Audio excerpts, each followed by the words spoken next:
Flo, thank you for coming today. Yeah, It's great to thanks be for having interviewing me. you. I'd like to just get right into it right now. In the book, The Devil You Know, you suggest that Black Americans should move to the South where they can concentrate their numbers in order to leverage more political power.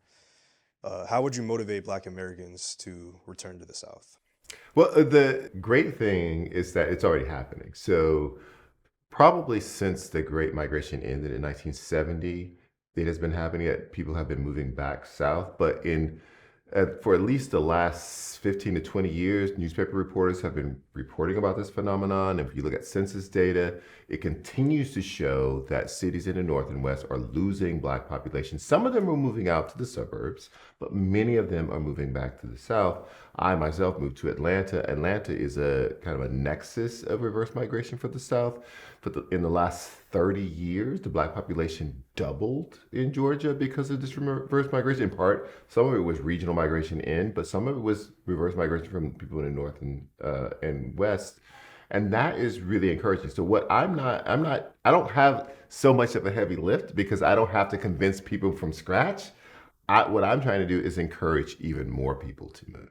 So another question about another one of your books, Fire Shut Up in My Bones. It examines your intersectional identities as a bisexual Black man who grew up in a working class family in the Deep South. Are some of these identities more important than others in defining who you are today, professionally, personally? It's really interesting because, James Baldwin once said that the question of race is paramount, that it came before his question of queerness.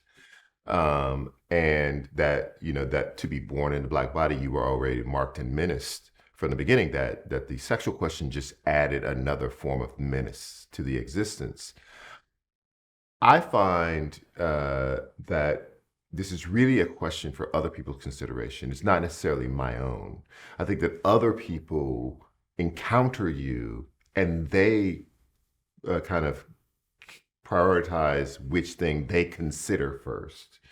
Nat Geo did this amazing story once about how quickly we register race, though, that the human brain registered before they register whether or not you're a man or a woman. Like it's the first thing we register. So I think in other people's consideration, I think maybe it is in that way. I think for me, as a professional, a person living in the world, I think that poverty was probably the thing that stood out to me more, that separated me more from other people. Because even I went to work at the New York Times when I was 20. I went first off intern there, and then I went to work there when I was 24 years old. And you had a lot of Black people, but they were all, or many of them, had the same life experiences. They had all were relatively wealthy. They'd gone to the same boarding schools. They'd all gone to the same Ivy League schools. Difference for me, or about me, was that I had none of that. I had been a poor kid in the South. I had gone to this only school in my town. I'd gone to college, literally the closest college to my town. The idea of having an elite existence was just not part of me. And I think that has informed me, and also I think it has informed my writing, the sound of it.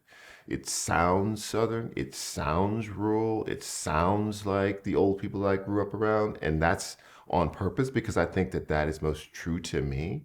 So if I had to kind of rank them, that comes in very high. I think then the issue of race comes into play, and then the issue of sexuality or sexual identity comes into place. I think a good way to deal with racism is to encourage people from different backgrounds to express their opinions openly and honestly with each other without fear of judgment. What do you think about this stance from the point of view of people being able to express things openly? I think that is good and noble. The problem is that we can't